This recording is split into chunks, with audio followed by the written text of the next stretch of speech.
Long ago, on the outskirts of a quiet village nestled between rolling hills and dense forests, lived a young farmer named Rihan. He shared a modest cottage with his aging mother, a kind and wise woman who often spoke of life's greatest lessons. Each evening, as the hearth's flames danced in their small home, she would say, "Rihan, never let the hardships of life close your heart. Kindness and love are treasures more valuable than gold." Rihan worked tirelessly in the fields, but life was not without its challenges. They owned little, yet their home was warm with love. Stories were the threads that wove their lives together, and among the most captivating were the legends of the Enchanted Grove, shared by travelers and neighbors alike. It was said to be hidden deep within the forest, where the trees glowed at dusk with ethereal light, and those who approached with a pure heart were granted miracles. Rihan dismissed such tales as fanciful, until fate left him no choice but to believe. One stormy night, their small cottage was battered by relentless winds, and the roof was nearly torn away. The fields, their only source of livelihood, were flooded. Worse still, his mother's fragile health began to falter. Desperate and with nowhere to turn, Rihan decided to seek out the grove, clutching the hope that the stories were true. Setting out at dawn, Rihan ventured into the forest, its canopy thick and foreboding. The deeper he went, the more the sunlight faded, replaced by a surreal, otherworldly glow. Hours of walking brought him to a clearing bathed in golden light. At its center stood a magnificent tree, its leaves shimmering like jewels. Beneath the tree sat a woman with an unearthly beauty. Her hair cascaded like silver waterfalls, and her presence was as commanding as it was serene. "Who dares disturb this sacred grove?" she asked, her voice melodic yet firm. Rihan knelt before her. "My lady, I come seeking your help. My mother is gravely ill, and we have lost everything to a storm. I have heard of the grove's miracles and beg for your mercy." The woman studied him intently. "The grove offers its blessings sparingly. To receive aid, you must promise me this. No matter the trials you face, you must never allow bitterness or despair to harden your heart. Do you swear to keep this promise?" "I swear it," Rihan said without hesitation. Satisfied, the woman handed him a string of glowing beads. "This mala will provide what you need. Go now, and remember, an open heart is the only path to true salvation." Rihan returned home to find the mala's magic transformative. His fields were restored, his cottage repaired, and his mother's health renewed. Word of their sudden fortune spread through the village, and Rihan found himself at the center of admiration. Yet, despite the miracles, his heart remained restless, unaware that the greatest test of his promise was yet to come. Years passed, and time claimed his beloved mother. Rihan, once surrounded by the warmth of her presence, now lived in a home filled with silence. Her absence left a chasm in his heart, and grief clouded the vibrant light that had once defined him. He withdrew from the village, neglecting his fields and shunning the kindness of neighbors. One evening, with the weight of sorrow pressing down on him, Rihan felt an irresistible pull to return to the grove. The journey felt heavier this time, as though the forest mourned alongside him. When he reached the clearing, the once brilliant light was dim, the air thick with unease. Beneath the great trees stood a towering figure cloaked in shadow. As Rihan approached, the figure stepped forward, revealing itself to be a beast, monstrous amalgamation of man and creature. Its fur bristled in the faint light, and its eyes burned with an unsettling intensity. Yayas, you have broken your promise, the beast growled, its voice a deep rumble. Rihan staggered back, his breath catching. I don't understand. I've done nothing wrong. The beast's gaze hardened. You allowed grief to close your heart. You turned away from kindness and love, forsaking the very promise you made to the grove. For this, you are cursed. What must I do to make amends? Rihan pleaded. The beast stepped closer.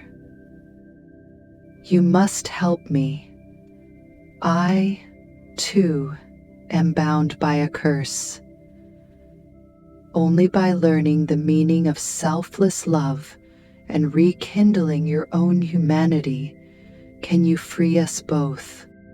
Though fear gripped him, Rihan agreed. From that day forward, he remained in the grove, working alongside the beast to tend to its needs. At first, their relationship was strained. The beast was stern and impatient, its monstrous appearance a constant reminder of Rihan's failure. Yet, as the days turned to weeks, Rihan began to see the intelligence and sorrow hidden beneath the beast's harsh exterior. Rihan spent his days in the grove, toiling alongside the beast, whose imposing figure loomed like a shadow in the golden clearing. Though they worked in silence at first, tending to the glowing trees and nurturing the life within the grove, Rihan began to sense an unspoken bond growing between them. He couldn't help but wonder about the beast's past. Who was this creature before the curse? And what had led it to this desolate existence? One evening, as the sun dipped low and the grove's light began to intensify, Rihan finally asked, "Who cursed you, and why? You speak of selfless love, but I see none of it in your eyes. What happened to you?" The beast stiffened, its clawed hands tightening around the branch it was trimming. "Some questions are better left unanswered," it growled, but Rihan caught a flicker of vulnerability in its glowing eyes. "Perhaps the answers are the key to your freedom," Rihan pressed, his voice steady. The beast turned to him, its sharp teeth bared in a snarl. "And what makes you think you deserve those answers, mortal? You who broke your promise so easily." But Rihan refused to back down. "Because I'm not the only one hiding behind pain. You think you're any different from me? You cling to this curse as if it defines you, but I see it for what it is, your prison. And I think you want to be free just as much as I do." The beast's growl rumbled deep in its chest, but it didn't lash out. Instead, it turned and walked away, vanishing into the dense trees of the grove. For days it avoided Rihan, retreating into the shadows, leaving him to tend to the grove alone. As the silence between them stretched, Rihan's curiosity grew.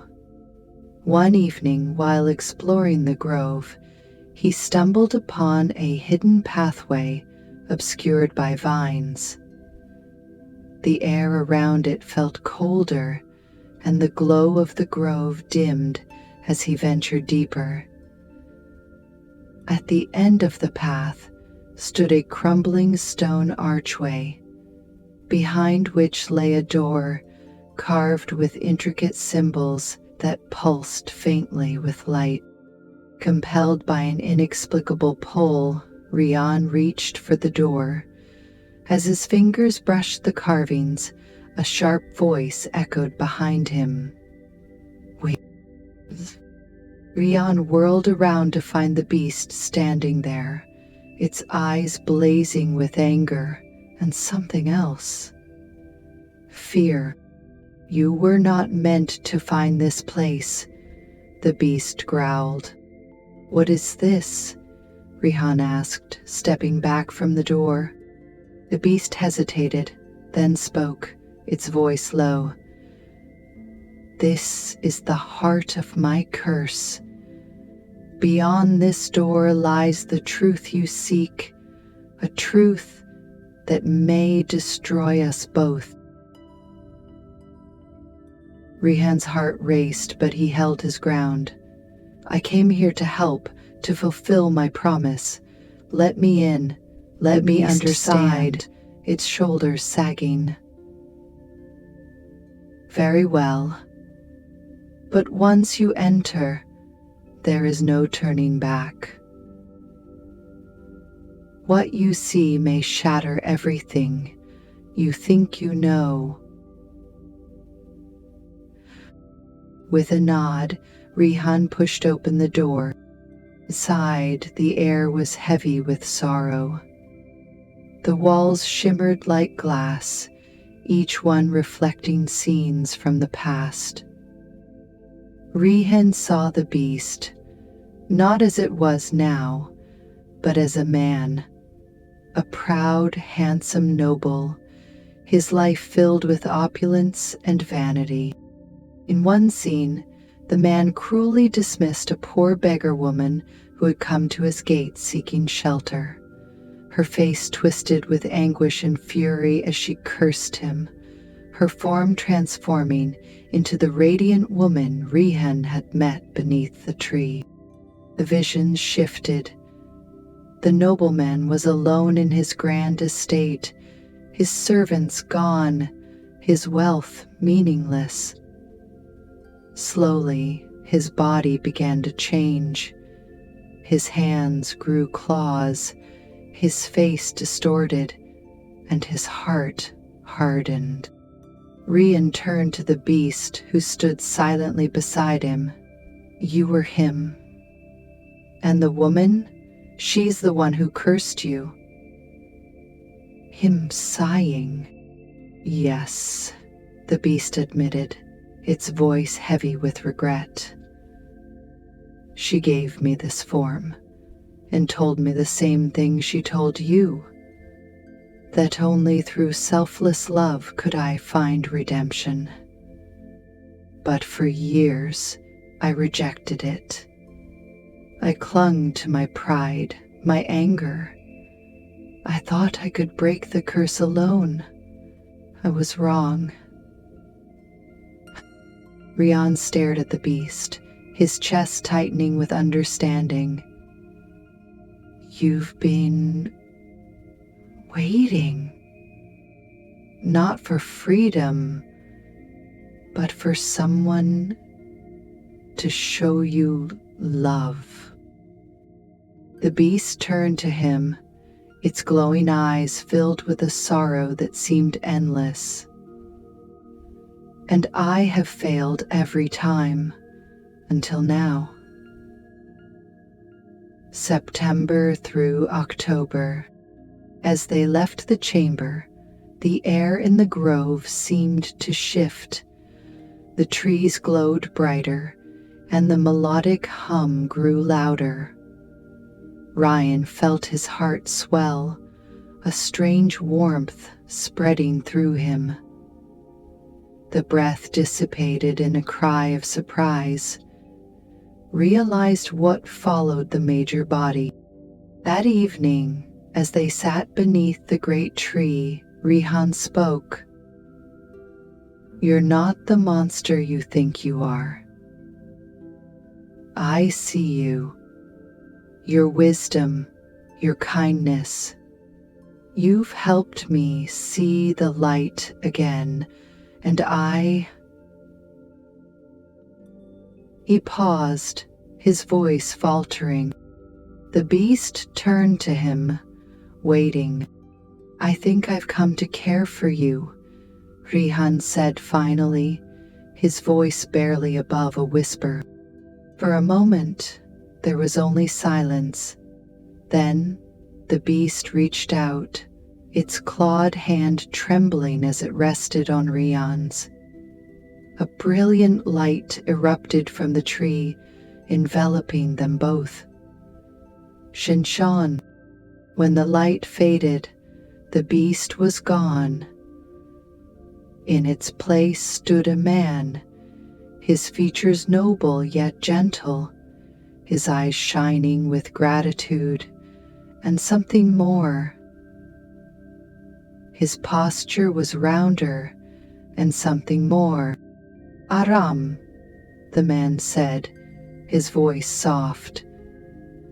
"That is my name." Then he turned to the young man. "I'm Ram." Rihan felt tears sting his eyes. "Aram, you're free." "And so are you," Aram said, smiling. "You opened your heart, Rihan. You taught me what it means to be loved, and in doing so, you saved us both."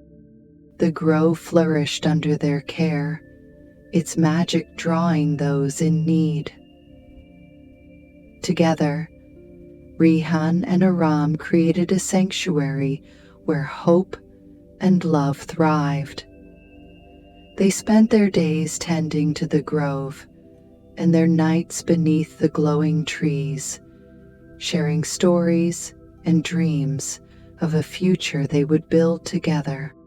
One evening, as they sat side by side beneath the great tree, Aram reached for Rihan's hand. "You gave me back my humanity," he said. "But more than that, you gave me your heart, and I will cherish it forever," Rihan said. Rihan smiled, his heart full. "And you showed me that love is the greatest magic of all." As the grove's light bathed them in its warmth, the two men leaned into each other, their hearts finally at peace. 7. And so, in the Enchanted Grove, where light and love intertwined, their story became a testament to the power of redemption, the strength of vulnerability, and the beauty of a love that could heal even the deepest wounds.